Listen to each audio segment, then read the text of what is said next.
Hello dear, नमस्कार। अब हम लोग इस चैनल पे वनडे एग्ज़ाम में पूछे जाने वाले मैथ व रीजनिंग के प्रीवियस ईयर क्वेश्चन को सॉल्व करेंगे। आज हम लोग सॉल्व करेंगे यूपी SSS पेट के प्रीवियस ईयर क्वेश्चन के बारे में। इसको सॉल्व करने से पहले हम समझ लें कि पेट में मैथ व रीजनिंग का सिलेबस क्या है और ये कितने नंबर का पूछा जाता है। तो जैसा कि पेट 2022 में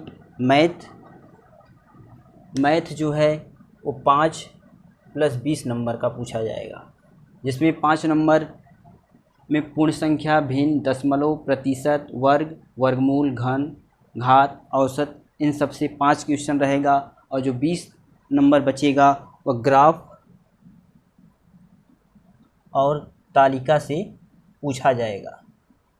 ग्राफ और तालिका क्या होता है इसको हम अभी आगे देखते हैं।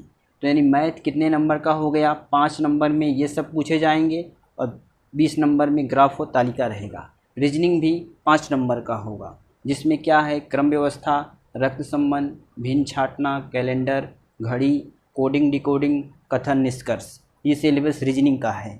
5 नंबर रीजनिंग का पूछा जाएगा, 5 नंबर मैथ का, 20 नंबर ग्राफ और तालिका हो। आइए अब समझते हैं जो 20 नंबर का ग्राफ और तालिका पूछा जाएगा उसमें क्या होगा। 10 नंबर के क्या होंगे, ग्राफ से क्वेश्चन पूछे जाएंगे और 10 नंबर तालिका से क्वेश्चन पूछा जाएगा।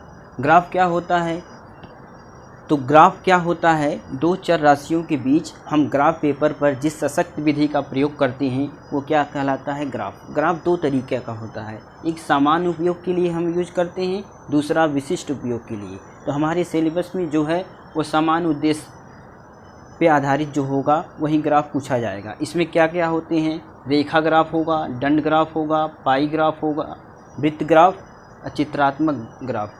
ये 4 तरीके के हमसे प्रश्न पूछे जाएंगे इस पे आधारित। तो रेखा ग्राफ क्या होता है, जैसा कि आपके स्क्रीन पर दिख रहा होगा, ये क्या है, एक रेखा ग्राफ, या इसी को क्या बोलते हैं, रेखा आलेख। दूसरा दिख रहा होगा दंड आलेख। इस तरीके का जो होता है वो क्या है, दंड आलेख, इस पे प्रश्न पूछे जाएंगे। तीसरा क्या है, वृत्त आलेख, इसमें भी प्रश्न पूछे जाएंगे, कुछ विवरण दिया रहेगा उस पे आधारित प्रश्न पूछेगा। चौथा क्या है, चित्रात्मक आलेख, पिक्टोरियल ग्राफ, इस पे भी प्रश्न पूछे, यानी एक ग्राफ देगा उस पे कितने क्वेश्चन रहेगा, 5 तरीके के प्रश्न पूछे जाएंगे। तो हम लोग, और दूसरा क्या है, तालिका में भी कुछ विवरण दिए रहेंगे, उस पे आधारित प्रश्न पूछे जाएंगे। एक तालिका पे 5 प्रश्न पूछे जाएंगे, इसी तरीके से 2 तालिका होगा, यानी 2 ग्राफ दिया रहेगा, एक ग्राफ में 5 क्वेश्चन, दूसरे ग्राफ में 5 क्वेश्चन। तालिका भी 2 रहेगा, एक तालिका में 5 प्रश्न, दूसरी तालिका में भी 5 प्रश्न पूछे जाएंगे। उसको जब हम लोग सवाल सॉल्व करेंगे तो और अच्छे से देखते हैं।